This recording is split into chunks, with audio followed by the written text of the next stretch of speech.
Trump's AI policy advisor pick Sriram Krishnan, he has ignited a fierce debate that pits Silicon Valley's tech titans against the populist MAGA or Make America Great Again movement.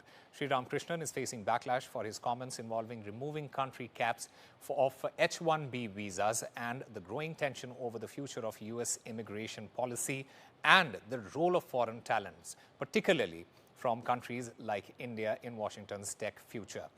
Conservative commentator Laura Loomer has been vocal in her disapproval of Krishnan's appointment, accusing him of betraying the America First agenda by advocating for immigration reforms that she claims would undermine American workers. However, numerous key faces such as incoming White House AI and crypto czar David Sachs, Elon Musk and Indian-American Congressman Ro Khanna, they have backed Sriram and his comments. David Sachs also noted that many MAGA critiques have confused the Trump pick for another person sharing the same name there. How is this going to develop over the course of months and how will the removal of countries H1B cap impact India? How will it affect United States? We'll try and get the answers to those questions. I'm currently joined by Professor Andrew Latham, Professor of Political Science. I also have Varun Singh, immigration expert. Professor Latham, to you first. How do you see this backlash that Trump is facing over his pick, Mr. Sriram? Do you think he will rethink his decision of appointing him in that position? No, I don't. I mean, I think the reaction on the part of the MAGA crowd was perfectly predictable. Their view, of course, as you just articulated, is that, or implied at least, that if H-1B visa process, which allows American employers to hire foreign nationals, is expanded, and if the green card which is the first step on the road to immigration to the United States, is accelerated, this is going to result in a huge influx of workers, especially from India in the high-tech and AI sectors.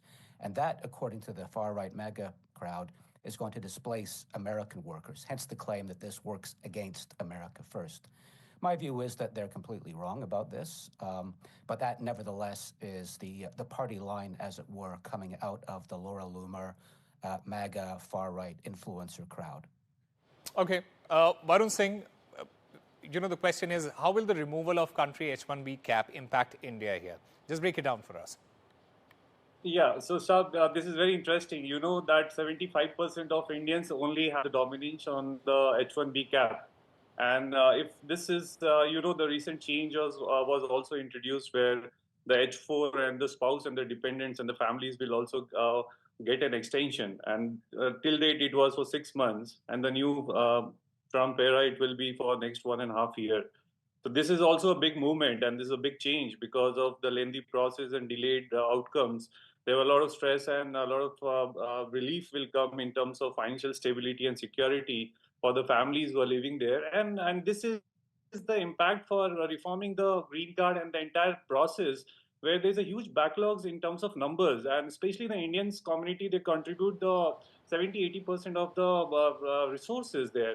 So this is going to change, and that's why there are some changes in the Home Office and Homeland. And what we saw today is actually it's for making the more process more refined, and AI is the part of the generation. And I think implementing technology in the green card process, this is going to be a very good time for all of us in terms of the families who are struggling for a gray area in terms of waiting and the delayed backlogs and the dependents families. You can't imagine the families who go, there are more than 8 lakh families, and 70–80% of the families, they are all dependent on the backlogs of the visa. So this is going to be a big reform and big change. And having a good advisory, I don't think Trump's administration will have any issues on selecting a good advisory in terms of caste or color. It's all based on the skill sets and the knowledge. So I think we have to take it very positively on a positive note. Okay. Professor Latham, the President-elect Donald Trump and the Indian Prime Minister Modi, both they have enjoyed cordial relations over the years. And in turn, India and US have managed to strengthen ties. Will Trump-Modi bonhomie keep the visa curbs at bay? That is the question. Well, I think you've hit on something important here, which is that in terms of geopolitics, the United States really wants India in its camp as much as possible. So that's part of the equation here. But there's something bigger, which is I think Trump and David Sachs and Elon Musk, all like me, immigrants to this country, really think that reforming the mechanisms through which America can attract the best talent from around the world is going to help ensure that the United States will be at the cutting edge, the leader of AI technology. And again, geopolitics raises its ugly head because China's in the mix as well. And here's the thing, is that a great many of the leading innovators in the AI sector come from India. And so for Donald Trump and his advisors, David Sachs and Elon Musk and others, opening those doors as wide as possible has both geopolitical consequences, but also economic consequences in terms of maintaining America's lead in the AI world. And then I think a distant third is, because I don't think Donald Trump cares much about the humane and humanitarian dimension, but as my fellow guest just pointed out, this is going to have a real impact on real human lives. And not just the immigrants, but the families of. So I think the bloviating on the part of the MAGA crowd is predictable, but it is entirely misplaced. Hiring these people and pursuing the policies that they're advocating is going to ensure American leadership in the most important industry in the world right now, I think, which is the AI industry. And that's good. Right. That's good for America. That's about making America great again, if I can be ironic. Absolutely. And Varun, Professor Latham spoke about the geopolitical consequences and the impact that it might have. But I also want to understand Trump's relationship with his base, that is the AI and the tech industry. How do you think it might, this entire controversy impact Trump's relationship with his base and especially the tech industry there? See, sir, the tech industry, you know that all Indians tech resource, and that is the main hub for the Indians as the Silicon Valley, and the technology is the backbone for any growth. If you see, and in terms of leadership, I believe without giving the importance of AI, this is not going to reduce. Absolutely, Professor Latham, what he's saying is absolutely correct, 100 out of 100 in terms of the geopolitics and the outcome. So this policy will make a reform in terms of the end user. The end user is basically the large number of volumes. So if you see the technology and the home and the bridge between the connectivity in terms of India and US and how we bridge the gap of technology and infusing AI in the entire visa process, this will reduce the huge cost, employer side also, and the other side as well, even for the family side.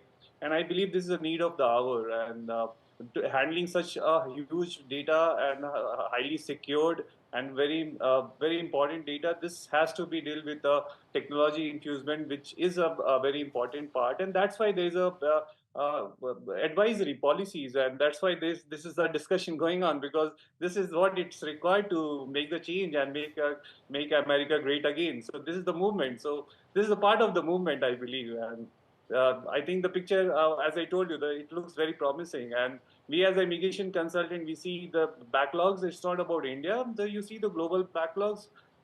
It has to have a superhuman infusion in terms of handling such a volumes with the integrity and with the error-free process. So this is how I believe that having a right leadership with the right skill sets will resolve a lot of unknown challenges. And that's why this is a very great movement. Right, Professor Latham, many also pointing out to the risk factor with respect to this entire situation. I want to understand from you very quickly what potential geopolitical risks or opportunities might arise from increasing the number of H1B visas that are being issued to Indian professionals especially. I think, to be very precise and concise, I think it simply cements that relationship. The Indian diaspora in the United States is the wealthiest demographic in the entire country. They're wealthier than the people who came over on the Mayflower. They've historically voted Democrat, but that's changing. That's changing, and I think this is going to perhaps accelerate or amplify that change. So there's a couple of things. One is domestic politics, and the other is geopolitics. And anything that can be done to cement the American relationship with India in the context of this global struggle with China, I think is a good thing. So it's a win-win-win situation. All right, it is a win-win situation for both the countries. Gentlemen, thank you very much for speaking to NDTV.